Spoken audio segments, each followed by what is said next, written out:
नमस्कार दोस्तों, good afternoon दोस्तों, जय श्री कृष्ण। दोस्तों आज आपसे समझ चाहूँगा दोस्तों, आज का पूरा टाइम टेबल ऐसे अस्त व्यस्त हो गया। सुबह से क्या वो सारी आधे आधे घंटे सारी क्लासें लेट हो गई ना, इस वजह से आज सारी क्लासें डिस्टर्ब हो गई है। क्योंकि दोस्तों मम्मी हॉस्पिटल में, तो आप पता ही दोस्तों थोड़ा आना जाना लगता है हॉस्पिटल में, तो इसलिए थोड़ा पे संडे का टाइम था, घर में लोगों का आना जाना लगा रहता है, इसलिए दोस्तों समझ चाहूँगा कि आज थोड़ा बहुत क्लास को लेकर डिस्टर्बेंस पैदा हुआ। ओके, चलिए तो अपन शुरुआत करते हैं अगले टॉपिक्स की ओर अपन चलते हैं। Good afternoon Poonam, okay, Topeshwar good afternoon, Jyoti good afternoon, नमस्ते शत्रुघ्न, ओके गुड। अच्छा दोस्तों, आप लोगों के लिए अब आप बता दो, आप लोगों की तैयारी तो गजब चली, कोई दिक्कत है ही नहीं आप लोगों को। आपकी टैक्स भी चल रही है, स्टेटिक्स भी चल रही है, इकोनॉमिक्स भी चल रही है, तीन यानी दोस्तों अभी आपकी कक्षा की बात करूँ तो मैं आपको क्लियर कर दूँ तो एक तो आपकी यूनिट नंबर 3 अच्छे से चल रही है, यूनिट नंबर 5 भी बहुत अच्छे से चल रही है, और यूनिट नंबर 10 का भी आप रिवीजन कर रहे हो। 3 यूनिट आपकी दोबारा से चल रही है दोस्तों। ओके, यूनिट नंबर 3 तो आपको इतनी अच्छी तो होगी, और यूनिट नंबर 4 मैंने कई बार कराई थी आपको, 2-3 बार कराई थी। अब मैं बैंकिंग की यूनिट कराऊंगा दोस्तों, बैंकिंग की शुरू सर क्या हुआ आपको। ओके, बैंकिंग की यूनिट कराने वाला हूं। ओके, अब चलो बातें नहीं, देखो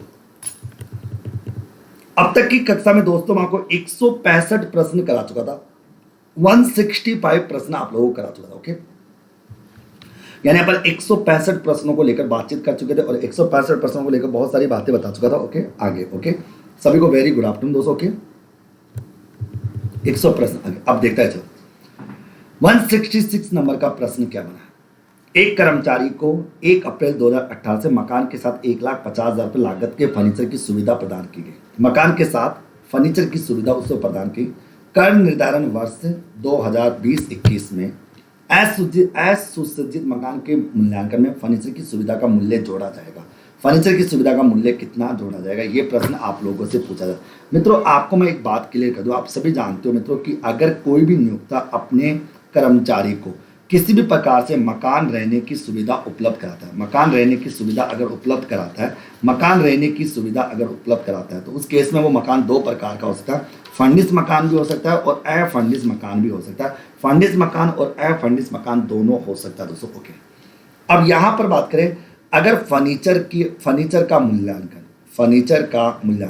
अगर उनको कि फर्नीचर का मूल्यांकन, अगर अपन फर्नीचर के मूल्यांकन की बात करें कि फर्नीचर का मूल्यांकन कैसे किया जाएगा, तो मित्रों मतलब कि फर्नीचर के मूल्यांकन की बात करें तो 2 प्रकार से फर्नीचर का मूल्यांकन किया जाता है। 2 प्रकार से अपन फर्नीचर का मूल्यांकन करते हैं। कैसे अगर यदि वो फर्नीचर जो है ना, अगर फर्नीचर नियोक्ता का है, अगर वो फर्नीचर नियोक्ता का है, तब तो उस फर्नीचर की लागत का 10% लेंगे, 10% ऑन सच कॉस्ट, उस फर्नीचर की कॉस्ट का 10% लिया जाएगा। और यदि वो फर्नीचर किराए पर है, फर्नीचर नियोक्ता का नहीं है, यदि फर्नीचर किराए पर है, तो अगर फर्नीचर किराए पर है तो जितना नियोक्ता ने उस एम्प्लॉय ने जितना पेमेंट किया होगा वो उस मकान की लागत में जोड़ा जाएगा। यहाँ पर फर्नीचर की लागत दे रखी, मतलब फर्नीचर दोस्तों नियोक्ता का खुद का है, तो 1.5 लाख का 10% कितना हो जाएगा आपका 15,000 होगा। इसका 15,000 रुपये की जो लागत है वो रेंट फ्री अकोमोडेशन के अंतर्गत जोड़ी जाएगी, अर्थात सैलरी का पार्ट मान जाएगी।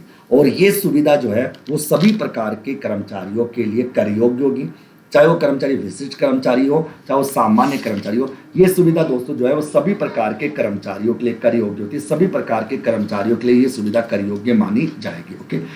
ओके, तो अगर अच्छा इस सुविधा के बदले में अगर कर्मचारी से कुछ पैसा वसूल कर लिया जाता है, इस सुविधा के बदले में अगर नियोक्ता कर्मचारी से कुछ पैसा वसूल कर लेता है, तो वो राशि उस सुविधा में से हटा दी जाएगी, वो राशि उस सुविधा में से माइनस कर दी जाएगी। ये आप जानते हो। ओके, आगे कर निर्धारण वर्ष 2020-21 के लिए 60 वर्ष से कम आयु की महिला निवासी यानी महिला करदाता की कर मुक्त की सीमा कितनी है। तो आप देखो 60 वर्ष से कम उम्र की महिला तो दोस्तों कितनी, 2.5 लाख रुपए तक कर मुक्त है, यानी 2.5 लाख रुपए तक की इनकम पर टैक्स नहीं देना पड़ेगा। अगर यहाँ पर 60 वर्ष से अधिक की अगर महिला होती, सीनियर सिटीजन होती, तो वहाँ पर 3 लाख रुपए तक की इनकम पर दोस्तों उनको टैक्स नहीं देना पड़ता। अगर ये 80 साल या 80 साल से ऊपर होती तो 5 लाख रुपए तक की इनकम पर इनको टैक्स का पेमेंट नहीं देना पड़ता।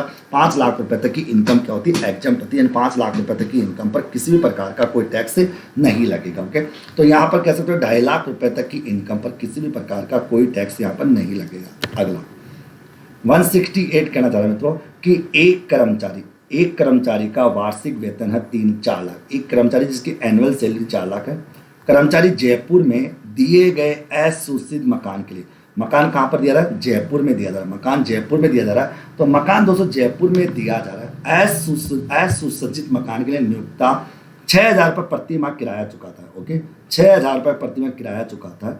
नियोक्ता कर्मचारी से किराए के रूप में 4,000 रुपये प्रति माह वसूल करता है। तो अनुलाभ का मूल्य कितना माना जाएगा? अनुलाभ का मूल्य कितना माना जाएगा? अब देखो यहाँ पर इसका देखो, तो सुनना, मैं तो सुना, यहाँ पर नियोक्ता ने 6,000 रुपये किराया चुकाया, मतलब ये मकान नियोक्ता का नहीं है, ये मकान नियोक्ता का नहीं है। अगर ये मकान नियोक्ता का होता तो वहाँ की पॉपुलेशन को ध्यान में रखा जाता।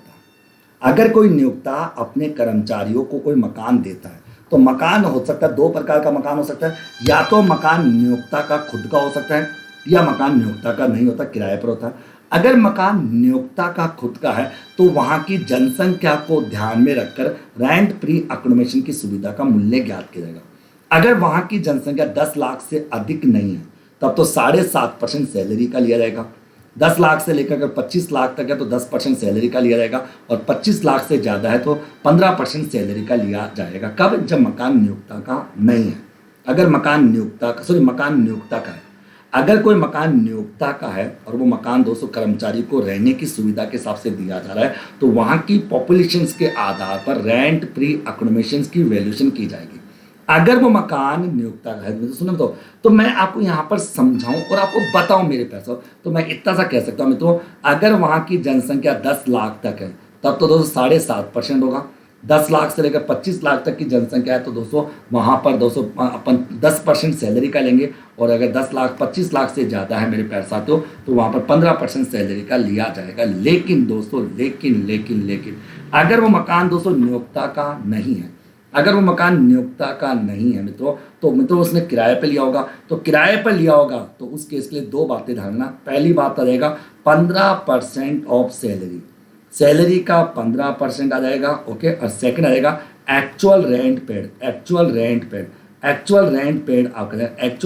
आ जाएगा। ओके, अब देखो तो यहाँ पर सैलरी है 4 लाख की, तो 4 लाख की सैलरी का 15% होता है दोस्तों कितना? 60,000 रुपये। तो 60,000 तो ये हो जाएगा। ओके, और यहाँ पर 6,000 इंटू 12 करूँगा तो 72,000 ये हो जाएगा। इसका मतलब दोनों में से कम कितना है? तो दोनों में से कम है 60,000। इसका मतलब 60,000 जो है वो आपकी वैल्यू ऑफ परक्यूटिस मानी जाएगी, value of rent pre accommodation माना जाएगा 60,000। तो 60,000 तो दोस्तों आ गया, 60,000 तो हो गया। इस 60,000 के बदले में दोस्तों उससे कितना पैसा ले लिया? 4,000 रुपये प्रति माह उससे पैसा ले लिया, तो 48,000 रुपये उससे ले लिया आपने। तो बताओ टैक्सेबल अमाउंट कितनी होगी? 12,000 तो होगी, तो यहाँ पर टैक्सेबल अमाउंट कितनी होगी? 12,000 होगी। मेरी बात समझेगी? देखो मैं तो आपको याद करो, मैं समझाया था कि अगर मकान नियोक्ता का नहीं है, अगर मकान वो नियोक्ता का नहीं है बल्कि मकान नियोक्ता ने किराए पर रहकर किराए पर लेकर उसको दिया है, तो नियोक्ता ने एक्चुअल में कितना किराया चुकाया वो आएगा। तो यहाँ पर नियोक्ता 6,000 इंटू 12 के हिसाब से 72,000 रुपीज़ का किराया वो चुका रहा है। और सैलरी का 215%, यहाँ पर सैलरी 2,40,000 की है। इस 2,40,000 का अगर मैं 15% निकालूंगा तो दोस्तों यह जाएगा आपका 60,000। इन दोनों में से जो भी कम होगी, यानी इन दोनों में से जो भी राशि कम होगी, तो दोनों में से कम राशि कितनी है? 60,000। विच एवरेज ले तो ये वैल्यू ऑफ RFA मानी जाएगी। इसका मतलब RFA की वैल्यू कितनी हो जाएगी? 60,000। उससे कर्मचारी से कितना पैसा ले लिया? 48,000 का पैसा ले लिया, तो 12,000 अमाउंट जो है वो अनुलाभ मानी जाएगी, अर्थात ये फैसिलिटी मानी जाएगी, और ये फैसिलिटी सभी प्रकार के कर्मचारियों के लिए कर योग्य मानी जाएगी। Okay, that's all. आगे बात करते हैं मित्रों, एक नियोक्ता ने अपने कर्मचारी, मित्रों एक नियोक्ता की बात है, एक नियोक्ता को लेकर दूसरी बात आ रही है कि एक नियोक्ता ने अपने कर्मचारी को जिसका वेतन 25,000 रुपये प्रति माह है, 1400 सीसी की कार उपलब्ध कराता है। मतलब दोस्तों 1.6 लीटर से कम है, 1.6 लीटर से कम है। ओके, कार का आंशिक रूप से उपयोग कार्यालय के लिए होता है और आंशिक रूप से निजी कार्यों के लिए होता है, बिना चालक के, मतलब उसको ड्राइवर नहीं दिया जा रहा, बिना चालक के। तो कार्यालय हेतु उपयोग के लिए खर्चे नियोक्ता वहन करता है। ओके, तो यहाँ पर सुविधा का मूल्य कितना होगा? इसको बोलते हैं दोस्तों अपन परक्यूटिस ऑफ मोटर कार फैसिलिटी या मोटर कार फैसिलिटी। अब मोटर कार फैसिलिटी, अब सबसे पहले इंपॉर्टेंट बात तो दोस्तों यह है कि ये कार किसकी है? तो मैं कहूँगा कार दोस्तों नियोक्ता की है, क्योंकि क्वेश्चन में कुछ भी नहीं कहा जा रहा। तो कार नियोक्ता की है और कार की कैपेसिटी 1.6 लीटर तक है, यानी 1.6 लीटर से कम है। कार नियोक्ता की है और ओके, कार नियोक्ता की है। ओके, और इस कार का उपयोग निजी और कार्यालय दोनों के लिए होता है, निजी और कार्यालय दोनों के लिए होता है मित्रों के। और इसके समस्त नियोक्ता खर्चे कौन वहन, नियोक्ता वहन, खर्चे नियोक्ता वहन कर रहा है। तो खर्चे नियोक्ता वहन कर रहा है तो दोस्तों 1800 रुपये पर मंथ के हिसाब से दोस्तों ये वैल्यू होगी। अगर इसमें ड्राइवर साथ होता तो 900 रुपये और जुड़ जाते तो 2700 रुपये पर मंथ टैक्स हो जाएंगे। ओके, क्योंकि खर्चे नियोक्ता वहन कर रहा है। ओके तो लेकिन अगर ये प्रश्न होता कि यहाँ पर अगर तो निजी उपयोग के खर्चे, ओके तो यहाँ पर अगर निजी उपयोग के, अगर निजी उपयोग के खर्चों की बात, अच्छा दोस्तों सुनो यहाँ पर क्या लिखा है, कार्यालय हेतु उपयोग के खर्चे नियोक्ता वहन कर रहा है। मतलब कार्यालय के खर्चे तो नियोक्ता वहन कर रहा है, कार्यालय के खर्चे तो नियोक्ता वहन कर रहा है, तो निजी उपयोग के खर्चे कर्मचारी वहन कर रहा है। तो कर्मचारी वहन कर रहा है तो मैं तो 600 रुपये होगा, 600 रुपये प्रति माह। अगर यहाँ पर ड्राइवर साथ होता तो 900 रुपये और ऐड हो जाता तो वहां पर कितना देगा आपका दोस्तों, 1500 रुपये प्रति माह हो जाएगा। सुनो मैं तो तुम गलत मत हो, तुमको क्या प्रोविजन तो याद है नहीं, तुक्के सारे लगा रहे हो। देखो अगर एक नियोक्ता अपने कर्मचारी को कार की सुविधा देता है, अगर वो कार नियोक्ता की खुद की है और उस कार का उपयोग दोस्तों निजी और पर्सनल और ऑफिस दोनों पर्पज के लिए काम आता है, तो उसके दो केस होते हैं। अगर सारे खर्चे नियोक्ता वहन करे तब तो 1800 रुपये पर मंथ तक दोस्तों फैसिलिटी टैक्सेबल होगी। लेकिन अगर पर्सनल यूज के खर्चे कर्मचारी खुद वहन करता है तो 600 रुपये पर मंथ होंगे, और यदि ड्राइवर साथ होगा तो 900 रुपये पर मंथ एक्स्ट्रा और हो जाएगा। तो यहाँ पर 600 रुपये पर मंथ आएगा। मेरी बात समझ आ रही, मैं क्या करना चाह रहा हूँ, देखो तो मैंने कहा कि अगर दोस्तों यहाँ पर सुनना और समझना कि अगर एक नियोक्ता अपने कर्मचारी को एक मोटर कार की फैसिलिटी प्रोवाइड कराता है और वो मोटर कार नियोक्ता की खुद की है या उसने किराए पर लेकर दी है, समझ लो नियोक्ता की खुद की या किराए पर लेकर दी है, अगर मित्रों उस मोटर कार का उपयोग पर्सनल और ऑफिस दोनों के लिए होता है, अगर वो मोटर कार पर्सनल और ऑफिस दोनों पर्पज के लिए काम आ रही है तो उसके दो केस होते थे। अगर सारे खर्चे नियोक्ता खुद वहन करता था तो 1800 रुपये पर मंथ तक टैक्सेबल होगा। अगर पर्सनल यूज के खर्चे कर्मचारी खुद वहन करता तो 600 रुपये पर मंथ तक टैक्सेबल होगा, यानी 600 रुपये पर मंथ के हिसाब से। और यदि ड्राइवर साथ होगा तो 900 रुपये हो जाएगा एक्स्ट्रा, और तो ऊपर के केस में 2700 और नीचे के केस में 1500 हो जाएगा। मेरी बात समझ में आ गई क्या, यस या नो? यहाँ पर बात अब अगला कर निर्धारण वर्ष 2020-21 के लिए वरिष्ठ नागरिक की निवासी की कर मुक्त सीमा कितनी है? वरिष्ठ नागरिकों के लिए कितनी है? तो 3 लाख है। और वरिष्ठ नागरिक का मतलब 60 वर्ष या इससे अधिक का और 80 वर्ष से कम उम्र का जो व्यक्ति होगा वो वरिष्ठ नागरिक कहलाएगा। दोस्तों इसी में एक अति वरिष्ठ नागरिक भी आता है। मैं कई बार अति वरिष्ठ नागरिक को लेकर आपके सामने टीका टिप्पणी कर चुका। अति वरिष्ठ नागरिक दोस्तों वो होता है जिसकी उम्र 80 वर्ष या अधिक है। अगर उम्र 80 वर्ष या अधिक होती है उसको अति वरिष्ठ नागरिक या सीनियर सिटीजन कहा जाता है। जो 80 वर्ष या इससे अधिक होती है और इसके लिए कर मुक्ति जो होती है वो कितनी होती है? 5 लाख तक होती है। 5 लाख रुपए तक की इसकी कर मुक्ति मानी जाती है। ओके, अगला प्रश्न अब देखिए। तो अगला प्रश्न कि एक कर्मचारी रविंद्र की स्वयं की कार है, खुद की कार है। भाई यहाँ पर उसकी खुद की कार है जिसका उपयोग वह अपने निजी कार्यों के लिए भी करता है और कार्यालय दोनों के लिए करता है। कार के रखरखाव और चलाने के खर्चे नियोक्ता के द्वारा वहन किए जाते हैं। ये अनुलाभ किसके लिए होगा? तो देखो मोटर कार की सुविधा का बेनिफिट केवल और केवल विशिष्ट कर्मचारियों के लिए होता है, केवल और केवल विशिष्ट कर्मचारियों को। यानी मित्रों मैं कह दूं मित्रों कि यहाँ पर ये इंपॉर्टेंट बात है मित्रों कि अगर कोई भी किसी भी प्रकार की दोस्तों यहाँ पर बात आती है, किसी भी प्रकार को लेकर ये चीज़ आपके सामने आती है, तो अगर मोटर कार की कोई सुविधा होती है, मोटर कार की सुविधा अगर नियोक्ता के द्वारा कर्मचारी को दी जाती है तो ऐसी सुविधा केवल और केवल विशिष्ट कर्मचारियों के लिए कार्य योग्य होती है। अब प्रश्न ये आता कि विशिष्ट कर्मचारी किसे कहते हैं?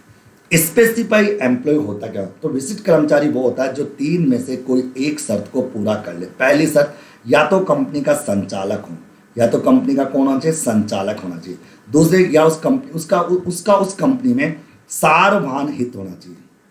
उसका कंपनी में कौन सा हित? सारवान हित होना चाहिए। कंपनी का या तो कंपनी का संचालक हो या उसका कंपनी में सारवान हित हो, या उसकी मौद्रिक इनकम दोस्तों जो है वो 50,000 से अधिक हो, 50,000 से अधिक हो। इन तीनों में से अगर कोई भी शर्त पूरी हो जाती है, ओके आगे नहीं आएगा ओके आगे। तो इन तीनों में से अगर कोई भी शर्त पूरी हो जाती है तो ऐसी शर्त जो होती है वो केवल और केवल ऐसी कंडीशन केवल तो उसे विशिष्ट कर्मचारी कहा जाता है। और मोटर कार की सुविधा विशिष्ट कर्मचारियों के लिए कर योग्य होती है, सभी प्रकार के कर्मचारियों के लिए कर योग्य नहीं होती। और विशिष्ट कर्मचारी दोस्तों वो कर्मचारी होता है जो या तो कंपनी का संचालक हो, या उसका कंपनी में या तो क्या वो या तो कंपनी का संचालक हो या उसका कंपनी में सार्वजनिक हो, यानी दोस्तों उसका 20% वोटिंग पावर हो या उसकी मौद्रिक इनकम 50,000 से अधिक हो। इन तीनों में से अगर कोई भी एक शर्त अगर वो पूरी कर लेता है तो उसे विशिष्ट कर्मचारी की श्रेणी में शामिल किया जाएगा। अगला, महेश भारत पेट्रोलियम निगम लिमिटेड का कर्मचारी है। यहाँ पर महेश बाबू जो है मतलब भारत पेट्रोलियम निगम का कर्मचारी है। उसे नियोक्ता के द्वारा निजी प्रयोग के लिए मुफ्त गैस की सुविधा दी जाती है। तो इस सुविधा का मूल्य कितना होगा, इस सुविधा का मूल्य कितना होगा दोस्तों, ये बात आप लोगों के सामने थी। इस सुविधा ओके, तो मैंने महेश भारत पेट्रोल निगम का कर्मचारी है, उसे नियोक्ता के द्वारा निजी उपयोग के लिए मुफ्त गैस काम में दी जा रही है। ओके, तो ये भारत पेट्रोलियम है तो मुफ्त गैस की सूरत तो नियोक्ता की प्रति का, तो जितनी नियोक्ता की लागत आती है, नियोक्ता की जो लागत आएगी वही उसके लिए परक्यूटिस मानी जाएगी, क्योंकि यहाँ पर नियोक्ता ने खुद की क्योंकि गैस खुद की कंपनी की है, उसने कुछ लिया नहीं, तो यहाँ पर खुद की है तो नियोक्ता की प्रति इकाई लागत निर्माण के बराबर उसकी चीज मानी जाएगी। अगला, नियोक्ता अपने कर्मचारियों को निःशुल्क माली, चौकीदार और फराश की सुविधा यानी गार्डनर वार्डनर की सुविधा देता है। तो ये सुविधा दोस्तों कौन से कर्मचारियों के लिए करी हो, अगर कोई नियोक्ता जो है वो अपने कर्मचारियों को निःशुल्क माली की सुविधा चौकीदार की सुविधा या फराश की सुविधा अगर देता है तो ऐसी सुविधा केवल और केवल विशिष्ट कर्मचारियों के लिए कर योग्य होती है, यानी ऐसी सुविधा विशिष्ट कर्मचारियों के लिए कर योग्य मानी जाती है, क्योंकि ये सुविधा नियोक्ता के द्वारा अपने कर्मचारियों को निःशुल्क तौर पर दी जा रही है और इनका पेमेंट नियोक्ता के द्वारा ही करेगा। तो जितना नियोक्ता पेमेंट करेगा वो पूरी राशि दोस्तों उनकी टैक्सेबल अमाउंट में शामिल हो जाएगी। अगला, फराश, माली एवं चौकीदार की नियुक्ति कर्मचारी के द्वारा की जाती है, कर्मचारी के द्वारा की जाती है। अब देखो, फराश, माली और चौकीदार की नियुक्ति किसने की है, अगर नियुक्ति किसने की है, कर्मचारी ने। नियुक्ति करने वाला कर्मचारी है, परंतु उनका वेतन 600 रुपये प्रति माह हिसाब से नियोक्ता चुका रहा है। भाई वेतन कौन चुका रहा है, नियोक्ता के द्वारा वेतन चुकाया जा रहा है, यानी इन सब का जो पेमेंट है वो नियोक्ता के द्वारा चुकाया जा रहा है, यानी नियोक्ता उनकी सैलरी चुका रहा है मित्रों के 600 रुपये प्रति माह के हिसाब से उनकी सैलरी नियोक्ता के द्वारा चुकाई जा रही है, अतः वो नियोक्ता के द्वारा वो पैसा चुकाया जा रहा है मित्रों के।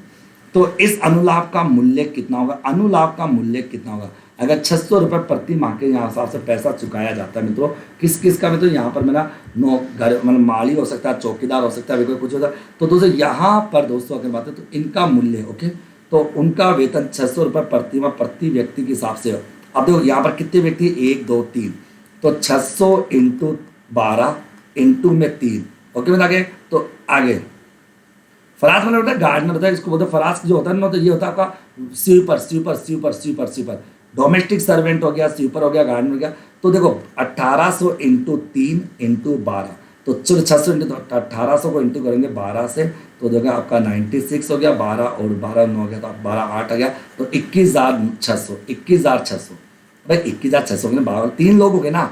अरे भाई एक तो क्या स्वीपर हो गया, एक वार्डनर हो गया, एक चौकीदार हो गया, ओके, तो 3 लोग हो गए ना भाई। एक व्यक्ति को 600 रुपये मिल रहा है, तो 3 व्यक्तियों को कितना मिलेगा, 1800, एक महीने के 1800, तो 12 महीने के 21,600 रुपये मिलेंगे। ओके, और यहाँ पर दोस्तों ये अगर माना ये न्यू ओके, तो कर्मचारी तो इन व्यक्तियों की नियुक्ति कर्मचारी के द्वारा की गई है तो ओके।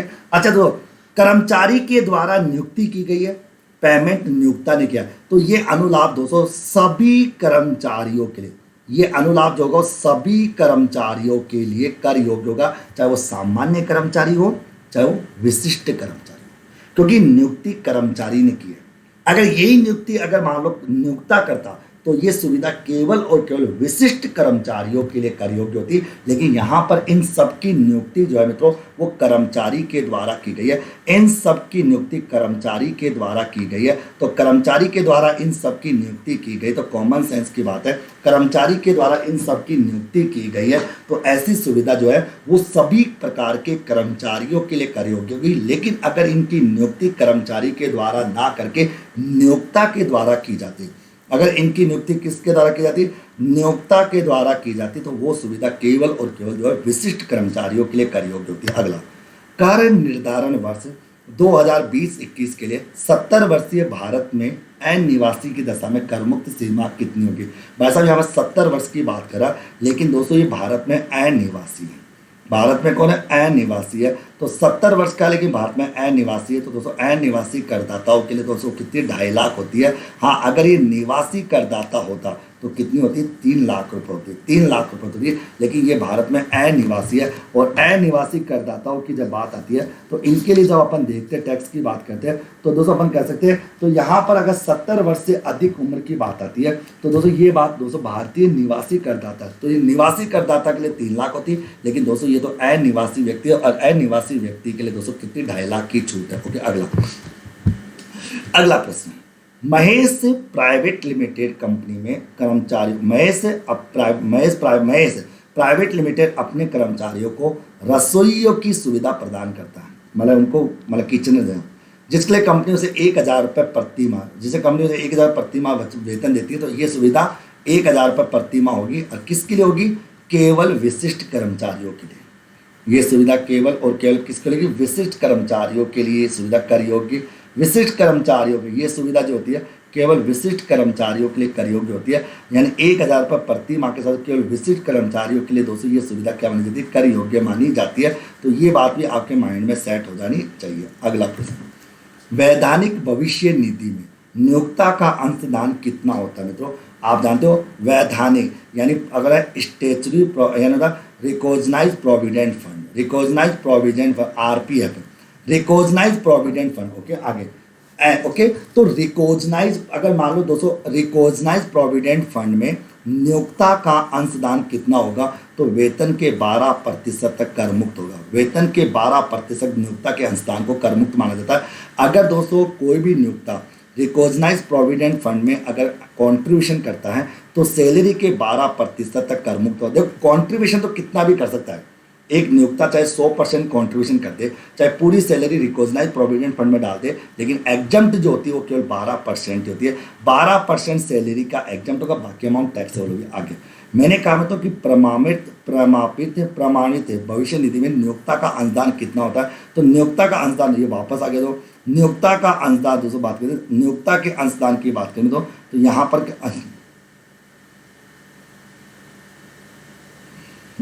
क्या लिखा है, सॉरी मैंने गलत बोल दिया सर, ये है ना, ये गलत कर दिया। वैधानिक जो होता है ना, वैधानिक, ये गलत कर दिया। वैधानिक भविष्य निधि में नियोक्ता का जो अनुदान होता है पूर्णतः कर मुक्त होता है। ओके, वैधानिक में तो पूरी तरह से कर मुक्त होता है। वैधानिक जो प्रोविडेंट फंड होता है उसमें नियोक्ता का जो अनुदान होता है पूरी तरह से क्या होता है, तो कर मुक्त होता है, पूरी तरह से क्या होता है, कर मुक्त होता है वैधानिक की अगर बात करें।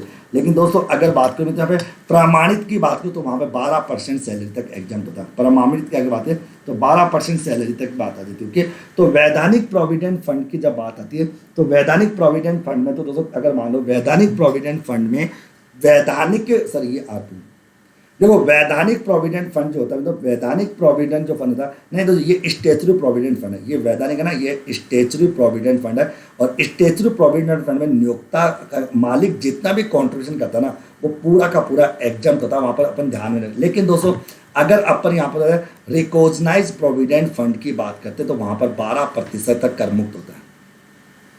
ओके, तो अगर रिकॉग्नाइज प्रोविडेंट फंड की बात आती है, रिकॉग्नाइज अगर मैं तो कोई भी नियोक्ता किसी रिकॉग्नाइज प्रोविडेंट फंड में अगर कंट्रीब्यूशन करता है तो वहाँ वेतन के 12% तक क्या होता है, वो एग्जाम्प्ट होता है। अगला अप्रमाणित, अब तो अप्रमाणित, अब ये है मित्रों आपका unrecognised provident, unrecognised provident fund URPF। तो अनरिकॉग्नाइज प्रोविडेंट फंड में नियोक्ता का जो अंशदान होता है वो अंशदान पूर्णतः कर योग्य होता है, बिल्कुल नहीं, पूर्णतः कर मुक्त होता है। कि कर मुक्त तो केवल और केवल अपना स्टेचुरी प्रोविडेंट फंड में होता है। 12% तक कर मुक्त होता है, ये रिकॉग्नाइज प्रोविडेंट फंड में होता है। अंशदान देने के वर्ष में न तो कर मुक्त होगा न ही कर योग्य होगा, यानी जिस साल अंशदान करेगा उस साल इसका कोई लेना देना नहीं है। इसको बाद में ध्यान में रखा जाता है, पहले कुछ भी ध्यान में। तो मित्रों पूर्णतः कर मुक्त कब होता है, जब अंशदान वैधानिक प्रोविडेंट फंड में किया गया।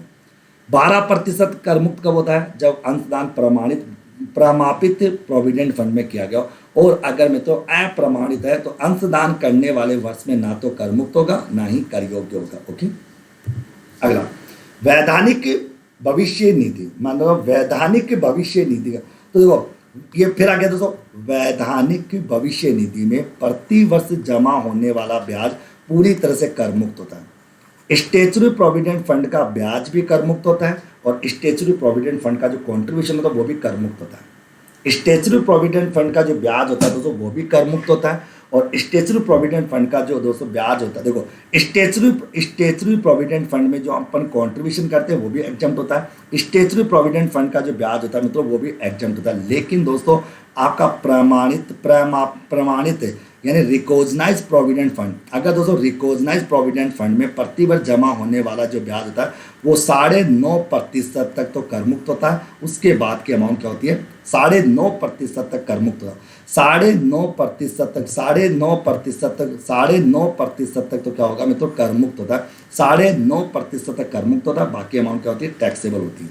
अगला, अप्रमाणित भविष्य निधि में प्रतिवर्ष जमा होने वाला ब्याज क्या होगा, तो मतलब आप जानते हो कि यह है आपका अनरिकॉग्नाइज्ड प्रोविडेंट फंड।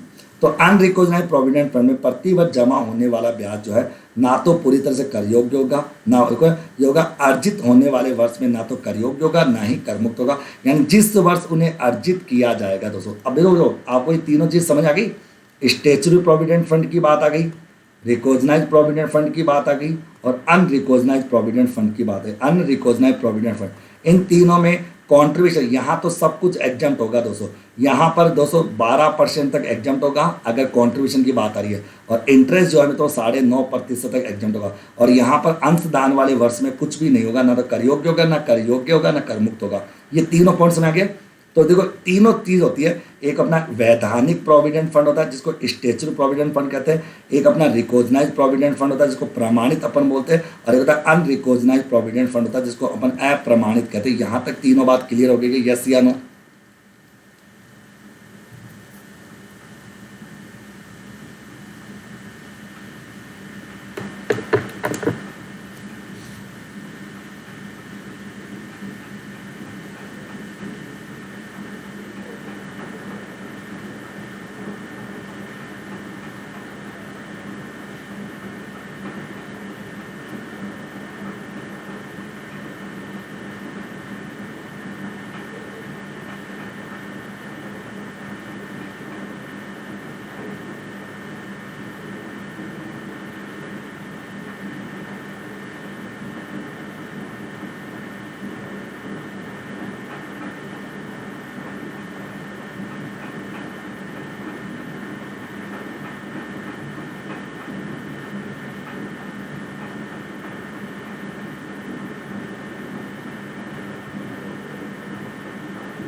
ओके, आगे अब बात करते हैं अपन आगे। अगला पॉइंट देखते हैं कि अप्रमाणित, देखो अगला प्रश्न आ रहा था आपका 183 कि आपके साथ अप्रमाणित भविष्य निधि यानी अनरिकॉग्नाइज्ड प्रोविडेंट फंड में से भुगतान होगा, कर मुक्त होता है, कर योग्य होता है नहीं। यदि वाक्यांश सी के अनुसार कर्मचारी के अनुदान पर वाक्यांश सी के अनुसार तथा कर्मचारी के अनुदान पर ब्याज अन्य साधनों में करे, वो सैलरी एड में नहीं होता, वो अदर सोर्सेज की इनकम माने। किस एक्ट में आता है ये सब? तो भाई एक्ट क्या आता है? इनकम टैक्स एक्ट की बात है यार, बेवकूफ इंसान में इनकम टैक्स एक्ट की बात चल रही है। इनकम टैक्स एक्ट 1961 की बात करी, सैलरी हेड की बात चलिए, सैलरी हेड की इनकम की बात करें अपन, दिमाग काम नहीं कर रहा क्या? आगे, एक सरकारी कर्मचारी को प्राप्त मनोरंजन भत्ते की कटौती की अधिकतम राशि कितनी होती है? मैं बता चुका दोस्तों, इसके लिए आपको धारा भी याद है कि आयकर अधिनियम 1961 की धारा 16(2) की जब आती है 16(2) की, तो एक सरकारी कर्मचारी को, एक गवर्नमेंट एम्प्लॉय को जो मनोरंजन भत्ता मिलता है, उस मनोरंजन भत्ते की जो अधिकतम राशि होती है, उस जो आपका एंटरटेनमेंट अलाउंस है, उस एंटरटेनमेंट अलाउंस की कटौती जो है वो मैक्सिमम कितनी होती है? 5,000 होती है, यानी 5,000 रुपये तक, 5,000 तक की कटौती वो ले सकता है। 5,000 तक की कटौती दोस्तों यहाँ पर ली जा सकती है, 5,000 तक की कटौती यहाँ पर ली जा सकती है। ओके, 5,000 तक की, ओके, क्योंकि 20% ऑफ बेसिक सैलरी एक्चुअल आपका अलाउंस रिसीव और 5,000 तक होता है, 5,000 तक की कटौती वो ले सकता है। आगे, जगदीश प्राइवेट लिमिटेड अपने कर्मचारियों को कार्यालय में कार्य के दौरान चाय व नाश्ते की सुविधा उपलब्ध कराता है। कार्यालय में दोस्तों, कहां पर? कार्यालय में, केवल कार्यालय में। ओके, कार्यालय में कार्य के दौरान चाय और नाश्ते की सुविधा उपलब्ध कराता है। तो ये सुविधा जो होती है वो क्या होती है? शून्य होती है, क्योंकि खाने की, हाँ, अगर खाने की सुविधा दी जाती तो खाने की सुविधा जो होती है मित्रों वो 50 रुपये प्रति दिन से अधिक होती तो टैक्सेबल होती, 50 रुपये तक एग्जम्प्ट होती। तो अगर कोई भी कोई भी नियोक्ता अपने कर्मचारियों को ऑफिस के दौरान अगर चाय नाश्ता रिफ्रेशमेंट की सुविधा उपलब्ध कराता है, तो अगर देखो चाय नाश्ता रिफ्रेशमेंट की सुविधा अगर उपलब्ध कराता है तो दोस्तों वो सुविधा क्या होती है, पूरी तरह से कर मुक्त होती है। ओके, चाय और चाय के समान अगर हल्का नाश्ता तो पूर्णतः कर मुक्त होता है। लेकिन अगर भोजन की सुविधा होती है तो 50 रुपये प्रति दिन से अधिक होता तो वो टैक्सेबल होता, बाकी अमाउंट क्या होती है, एग्जम्प्ट होती है। लेकिन दोस्तों अगर यही सुविधा अगर कार्यालय समय के पश्चात मिलती, अगर दोस्तों यहाँ पर दोस्तों ये मालिक जो है ना अपने कर्मचारियों को कार्यालय समय के बाद अगर चाय नाश्ते की सुविधा देता है ना मित्रों, तो उस केस में दोस्तों पूरी की पूरी अमाउंट क्या होती है, टैक्सेबल होती है। दोस्तों वहाँ पर पूरी अमाउंट टैक्सेबल होती है अगर ये सुविधा कार्यालय समय के बाद दी जाती। अगर यही सुविधा कार्यालय समय के पश्चात दी जाती, अगर ये सारी सुविधा कार्यालय समय के पश्चात दी जाती तो दोस्तों पूरी टैक्सेबल होती। ओके, अगला, एक नियोक्ता ने अपने कर्मचारी को निजी उपयोग के लिए लैपटॉप की सुविधा प्रदान की। निजी उपयोग के लिए लैपटॉप की सुविधा, लैपटॉप तो कंप्यूटर और लैपटॉप की सुविधाओं को दोस्तों अनुलाभ नहीं माना जाता। पहली बात तो कंप्यूटर और लैपटॉप की सुविधाओं को अनुलाभ नहीं माना जाता। तो कंप्यूटर और लैपटॉप को छोड़कर अगर कोई अदर कोई चीज होती तो वहां पर 10% उसकी लागत का 10% टैक्स होता। लेकिन दोस्तों कंप्यूटर और लैपटॉप की सुविधाओं को अनुलाभ नहीं माना जाता, तो वो शून्य होती। मैं बता चुका था तो कि अगर नियोक्ता ने अपने कर्मचारी को या उसके परिवार के सदस्यों को कोई भी चल संपत्ति, कंप्यूटर और लैपटॉप को कोई भी जो चल संपत्ति तो कंप्यूटर और लैपटॉप को छोड़कर अगर कोई दी जाती है तो उस केस में उस सुविधा का मूल्य क्या माना जाएगा, उस केस में उस सुविधा का मूल्य क्या माना जाएगा, 0 माना जाएगा। लेकिन अगर ये सुविधा लैपटॉप और कंप्यूटर के अलावा होती, कंप्यूटर और लैपटॉप या कंप्यूटर के अलावा अगर सुविधा होती, तो अगर वो संपत्ति अगर नियोक्ता की होती तो संपत्ति नियोक्ता की होने पर दोस्तों लागत का 10% दिया जाता। और यदि नियोक्ता की नहीं होती तो जितना उसने किराया चुकाया वो वहां पर टैक्सेबल हो जाएगा। अगला, प्लांट एवं मशीनरी पर डेप्रिसिएशन की रेट कितनी है, ये तो याद रखना, कितनी परसेंट है, 15%। प्लांट एंड मशीनरी पर डेप्रिसिएशन, क्योंकि डेप्रिसिएशन का जो उल्लेख है वो आयकर अधिनियम 1961 की धारा 32 में डेप्रिसिएशन का प्रावधान है। और डेप्रिसिएशन जो था ब्लॉक के अकॉर्डिंग लगता है। ओके, ब्लॉक के अकॉर्डिंग लगता है। तो डेप्रिसिएशन प्लांट एंड मशीन पर जो डेप्रिसिएशन लगेगा कितना, 15% लगता है। कर्मचारियों के रहने के लिए बनाए गए मकान पर डेप्रिसिएशन की रेट कितनी होती है, 5% होती है। अगर कर्मचारियों के रहने के लिए मकान बनाया जाता है उसकी छूट होती है 5%, वहाँ पर ओके। फर्नीचर पर डेप्रिसिएशन जो होता है, फर्नीचर पर डेप्रिसिएशन कितना लगता है, 10% लगता है। फर्नीचर पर डेप्रिसिएशन कितना, 10% है। मुख्यतः रहने के प्रयोग में आने वाले मकान पर जो डेप्रिसिएशन लगता है तो वो कितना लगेगा। तो रहने के लिए कोई मकान है तो दोस्तों अगर रहने का कोई मकान है तो रहने वाले मकान पर कोई डेप्रिसिएशन चार्ज नहीं किया जाता।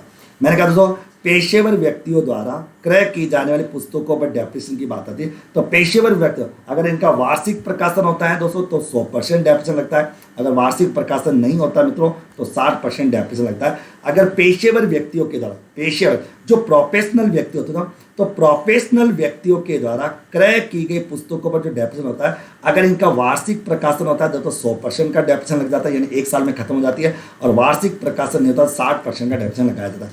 पूर्णतः मैंने कहा पूरी तरह से पूर्णतः अस्थायी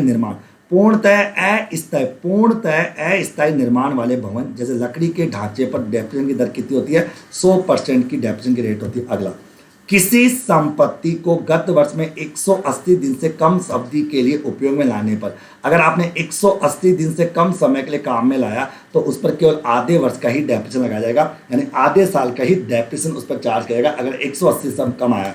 नई मशीन के खरीदने पर एडिशनल डेप्रिसिएशन जो था, एडिशनल डेप्रिसिएशन की रेट कितनी होती है, 20% होती है। वैसे तो आप जानते हो प्लांट एंड मशीनरी के ऊपर डेप्रिसिएशन की रेट कितनी है, 15%। देखो प्लांट एंड मशीनरी पर डेप्रिसिएशन की रेट 15% होती है, आप जानते हो। लेकिन अगर एडिशनल डेप्रिसिएशन की बात करें तो एडिशनल डेप्रिसिएशन 220% होता है। कंप्यूटर पर मूल्यह्रास की दर कितनी है, कंप्यूटर पर मूल्यह्रास की दर होती है 100%। कंप्यूटर पर 100% डेप्रिसिएशन लग जाता है, तो कंप्यूटर पर 100% डेप्रिसिएशन लगता है। जीवन रक्षक चिकित्सा उपकरणों की बात आती है तो जीवन रक्षक इन पर डेप्रिसिएशन कितना लगता है, 40% लगता है दोस्तों। तो जीवन रक्षक चिकित्सा उपकरणों पर डेप्रेशन लगता है 40% लगता है। ओके, पेटेंट पर राशि की दर कितनी, पेटेंट पर डेप्रेशन कितना, तो पेटेंट पर 225% लगता है, क्योंकि पेटेंट इंटेंजिबल असेट्स है और सभी प्रकार की जो इंटेंजिबल असेट्स होती है उन इंटेंजिबल असेट्स पर 200 आयकर अधिनियम 1961 की धारा 32 के तहत 25% डेप्रेशन लगता है ब्लॉक नंबर 13 के अनुसार। ओके, ब्लॉक नंबर 13, निम्न में से किस फर्नीचर किस संपत्ति पर डेप्रिसिएशन नहीं लगता, तो मैं तो आप जानते हो भूमि के ऊपर किसी भी प्रकार का डेप्रिसिएशन नहीं लगता लेखा मानक 6 के आधार पर। लेखा मानक 6 वर्तमान में खत्म हो गया, लेखा मानक 10 में बदल गया, तो मैं कह दूं भूमि पर किसी भी प्रकार का कोई डेप्रिसिएशन चार्ज नहीं किया जाता, भूमि के ऊपर किसी भी प्रकार का कोई डेप्रिसिएशन नहीं लगता।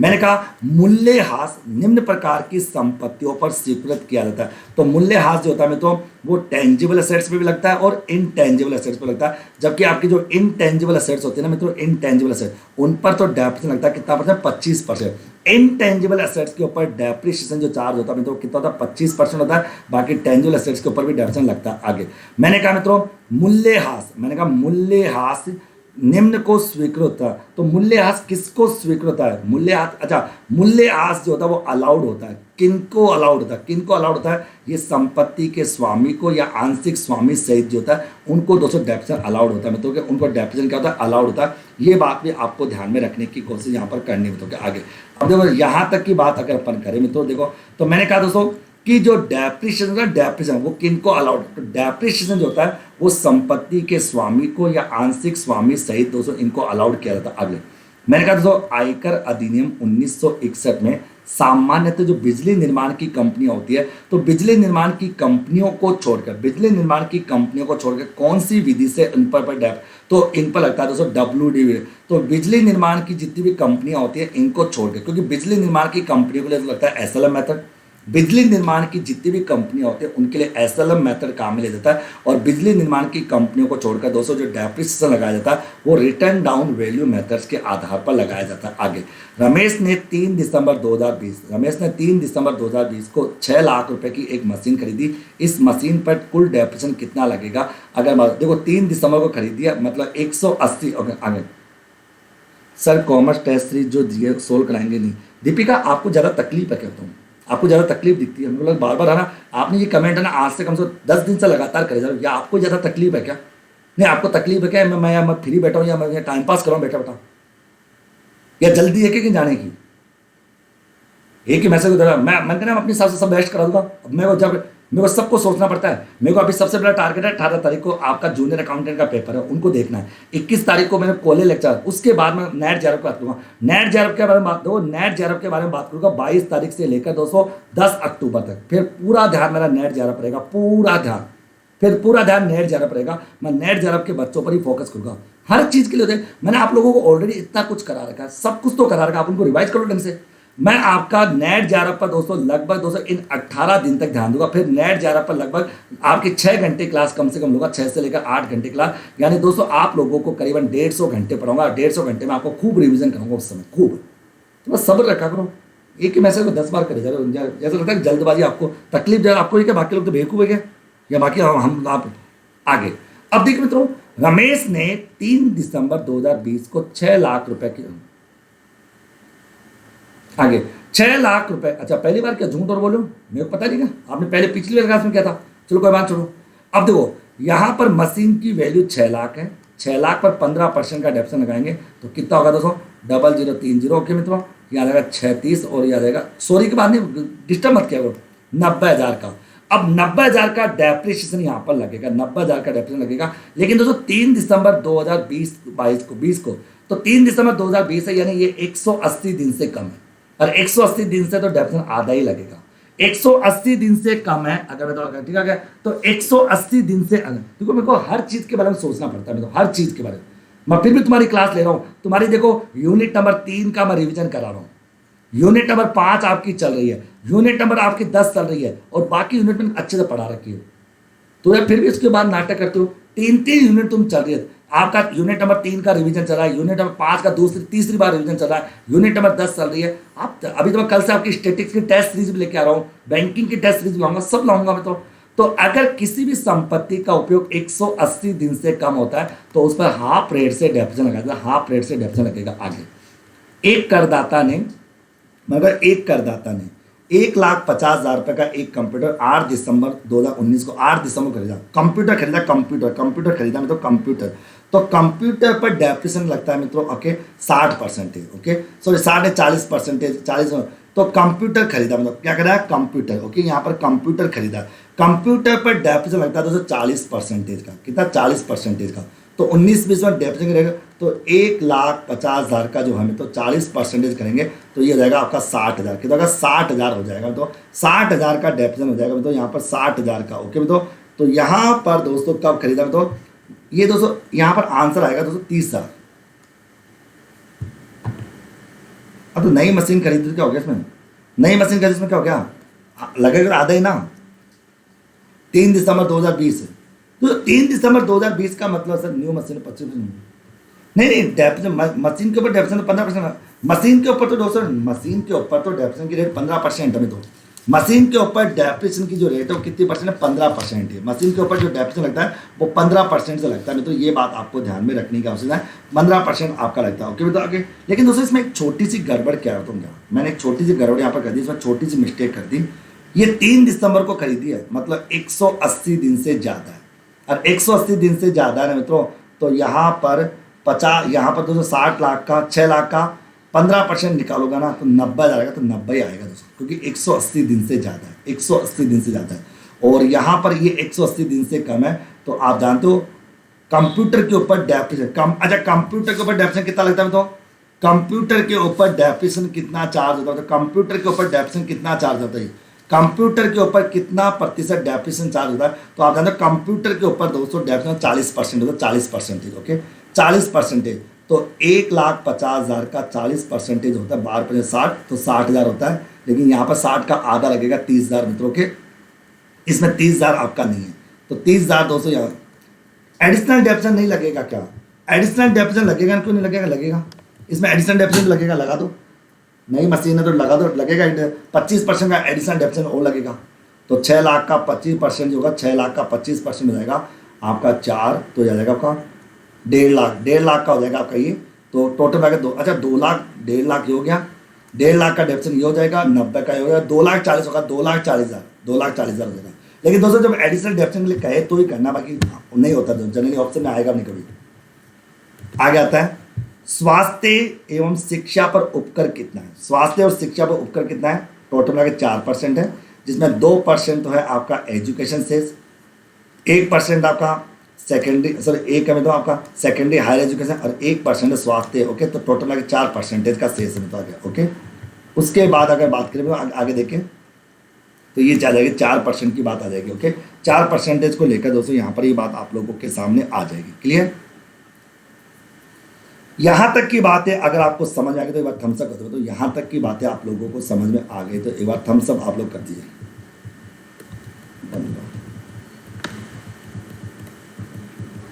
ओके, तो 204 प्रश्न तक अगर आपको समझ आ गया आप जानते हो, ओके। और आप जानते हो तो अगला कि जब किसी समूह की संपत्तियों के कुछ भाग को इसके प्रारंभिक अपलिखित मूल्य और गत वर्ष में प्राप्त किए गए संपत्ति के योग से अधिक मूल्य पर बेचा जाता है, तो दोस्तों वो होता है दादा आपका अल्पकालीन पूंजी लाभ। क्योंकि तो इससे अल्पकालीन पूंजी शॉर्ट टर्म कैपिटल गेन होता है, क्योंकि आप समूह के कुछ भाग को बेच रहे हो। समूह को कुछ भाग को बेचने से या तो अल्पकालीन पूंजीगत लाभ होगा या डेप्रिशिएबल वैल्यू आएगी, ओके। अगर ये दोस्तों अधिक मूल्य पर बेच रहे हो तो आपका पूंजीगत लाभ होगा, अगर कम मूल्य पर आता तो दोस्तों डेप्रिशिएबल वैल्यू आती, अर्थात उसके ऊपर डेप्रिशिएशन लगता, क्योंकि आपने पूरा भाग नहीं बेचा, केवल कुछ भाग को बेचा। अगर पूरा भाग बेच देते, अगर यहाँ पर पूरा भाग अगर बेच देते, ओके ना, जैसे हमारा अगला प्रश्न बना है कि जब किसी समूह की संपत्तियों का कुछ भाग इसके प्रारंभिक अपलिखित मूल्य और गत वर्ष में प्राप्त की गई संपत्ति के योग से कम मूल्य पर बेचा जाता है, कम मूल्य पर बेचा जाता है, तो शेष राशि जो होती है ना, तो वो क्या होगी, तो शेष राशि जो होगी ना, शेष ये चालू वर्ष पर रास लगाने के लिए अपलिखित होगी, यानी उसके ऊपर तो चालू वर्ष में डेप्रिशिएशन लगाया जाएगा, चालू वर्ष में डेप्रिशिएशन लगाया जाएगा, ओके। चालू देखो, तो अगर पूरा ब्लॉक बेच देते हो तो या तो शॉर्ट टर्म कैपिटल गेन होता है या शॉर्ट टर्म कैपिटल लॉस होता है। मित्रों अगर मैं तुमसे एक बात को देखो, मतलब सपोज करो ये रिटर्न डाउन वैल्यू है, या आपकी दोस्तों परचेज है ड्यूरिंग द ईयर, इनको जोड़ने के बाद अगर मान लो यहाँ पर सेल वैल्यू को सेल वैल्यू, अगर मान लो ये सेल वैल्यू जो है, तो ये सेल वैल्यू अगर इससे ज़्यादा है तब तो आपका शॉर्ट टर्म कैपिटल गेन होगा, अगर ये कम है तो शॉर्ट टर्म कैपिटल लॉस होगा। कब? जब दोस्तों अगर हाँ, अगर 180 दिन से तो 45,000 होगा, बिल्कुल 180 दिन से तो 45,000 होगा, ठीक है बेटा कविता। अब देखो, अगर किसी भी डेप्रिशिएबल असेट्स के पूरे ब्लॉक को बेच दिया जाता है तब तो या तो शॉर्ट टर्म कैपिटल गेन होगा या शॉर्ट टर्म कैपिटल लॉस होगा।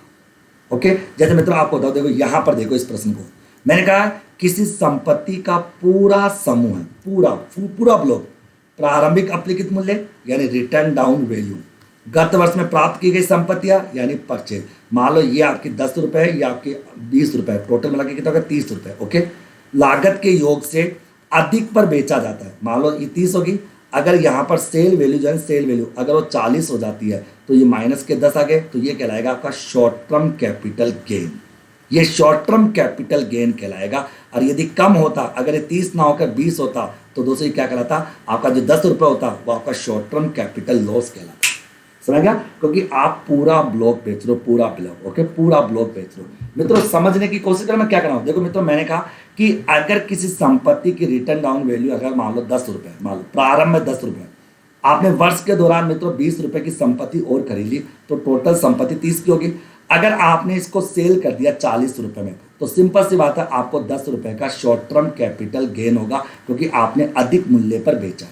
अगर मैं तुमसे कह दूं मित्रों यहाँ पर कि अगर प्रारंभ में 10 रुपए की थी, 20 की और खरीद ली 30 की होगी, अगर आपने इसको 20 में बेचा तो दोस्तों यहाँ पर 10 रुपए का जो होगा वो शॉर्ट टर्म कैपिटल लॉस होगा, उसे शॉर्ट टर्म कैपिटल लॉस कहेंगे अगर पूरा ब्लॉक बेचते। हाँ, अगर पूरा ब्लॉक नहीं बेचते तो यहाँ पर तो शॉर्ट टर्म कैपिटल गेन होगा, लेकिन ये जो होती है ना, ये अमाउंट, ये डेप्रिशिएबल अमाउंट होती है। जैसे मतलब अगला प्रश्न है, लॉटरी की जीत पर आयकर की दर कितनी होती है? तो लॉटरी पर कैजुअल इनकम पर टैक्स कितना लगता है? तो 30% का, कैजुअल इनकम पर 30% का टैक्स लगता है। कैजुअल इनकम के ऊपर दोस्तों हमेशा कितना परसेंट टैक्स लगता है? 30% टैक्स लगता है। मेरी बात समझ में क्या करना हो भाई, मेरी बात समझ आ गई क्या?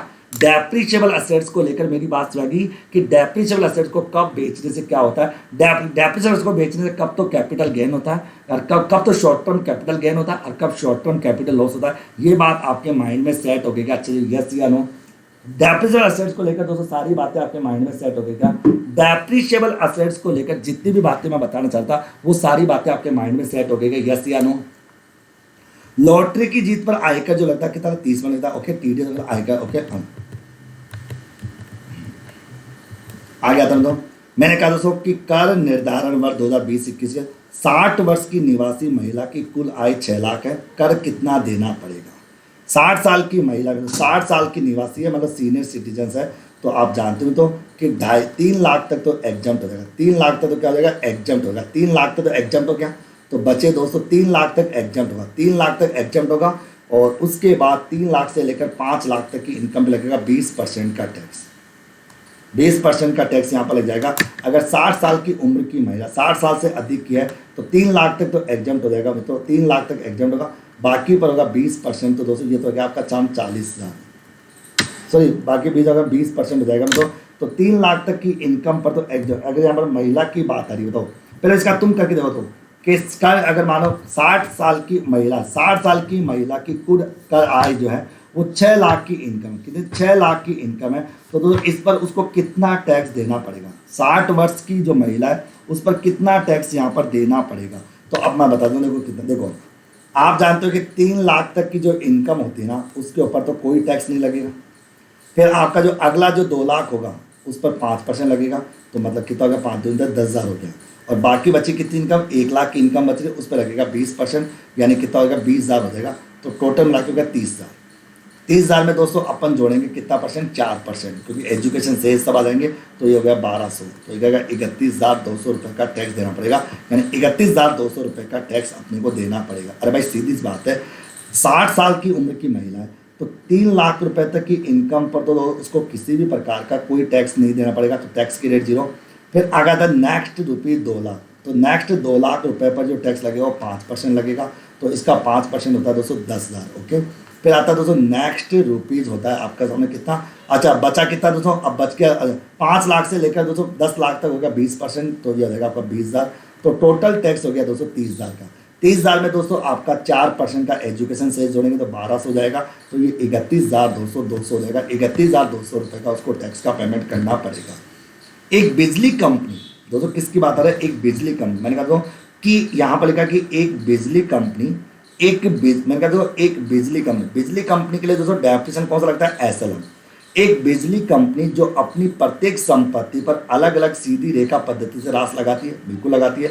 ऐसी किसी संपत्ति को उसके अपेक्षित मूल्य से अधिक मूल्य पर परंतु वास्तविक लागत से कम पर बेच दिया जाता है, यानी अपेक्षित मूल्य से ज़्यादा पर, यानी दोस्तों उसकी जो सेल वैल्यू ना वो अपेक्षित मूल्य से तो क्या है मित्रों ज़्यादा है, लेकिन वास्तविक लागत से क्या है मित्रों, वास्तविक यानी उसकी एक्चुअल कॉस्ट से क्या है मित्रों कम है, तो आदित्य की कर योग्य होगी, जो आदित्य राशि होगी वो मित्रों बिजनेस एंड प्रोफेशन शीर्षक संतुलित चार्ज के रूप में, बैलेंसिंग चार्ज के रूप में कर योग्य मानी जाएगी। अगर कोई भी दोस्तों अगर सेल वैल्यू जो है ना वो अगर WDV से ज़्यादा और एक्चुअल कॉस्ट से कम है तो वो इनकम जो कि बिजनेस और प्रोफेशनल उसको संतुलित चार्ज माना जाएगा। ओके, संतुलित चार्ज वहाँ पर माना जाएगा। ओके, तो आगे उसके बाद अगर बात करें तो आगे, ओके आगे यहाँ तक क्लियर दोस्तों, यहाँ तक क्लियर हो गया कि दोस्तों यस या नो। तो दोस्तों ये थे आज के 166 से लेकर 210 प्रश्न, यानी मैंने 45 प्रश्नों के बारे में आप लोगों के सामने चर्चा कर ली। 45 प्रश्नों को लेकर दोस्तों आपको सारी बातें समझा दी। 45 प्रश्न मैंने आपको बहुत ही अच्छे डिटेल में आपको समझा दिया। उम्मीद करता हूँ आपको 45 प्रश्न अच्छे से समझ में आ गए होंगे। इन 45 प्रश्नों को लेकर आपने अच्छे से चीज़ें समझ ली होगी, अच्छे से चीज़ों को जान लिया होगा, और जितनी भी मैं इंपॉर्टेंट बातें इन प्रश्नों के माध्यम से बताई वो सारी बातें आपको समझ में भी आ गई होगी। डेली दोस्तों 12:30 से लेकर 1:30 बजे तक का टेस्ट रहता है। ये टेस्ट इनकम टैक्स का कब तक रहेगा, 12:30 से लेकर दोस्तों 1:30 बजे तक का जो टेस्ट रहेगा ये आपका 17 तारीख तक रहेगा। यानी मैं मान के चलता हूँ आज 12 होगी, 13, 14, 15, 16, 17, 5 दिन, 5 इंटू अगर मैं डेली के 40 कराता हूँ तो 200 प्रश्न और करा दूंगा। करीबन 400 प्रश्नों की तैयारी आपको करा दूंगा।